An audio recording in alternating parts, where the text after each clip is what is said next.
আপনি যখন প্রতিযোগিতামূলক ক্রিকেটে আসেন তখন বিশ্বাস বিষয়টা খুব গুরুত্বপূর্ণ। আমাদের ম্যাচ জয়ের বিশ্বাস থাকতে হবে, আর কম্বিনেশনের কথা বললে সেটা পিচ দেখে সিদ্ধান্ত নিতে হবে। তখনই বোঝা যাবে একাদশে কজন পেসার আর কজন স্পিনার থাকবে।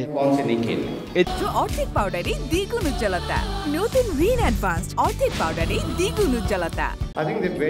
বাংলাদেশ দলের স্পিনাররা বেশ পরিণত। আমার কাজ হলো ওদেরকে ট্যাকটিক্যাল ও টেকনিকের দিক থেকে এগিয়ে দেয়া। যতই অভিজ্ঞ হন না কেন, আপনাকে এই বিষয়ে নজর রাখতে হবে। আমি কখন কি বলছি তা মিরাজ তাইজুলরা বোঝে। ওদেরকে কোচিং করানো অনেক সহজ।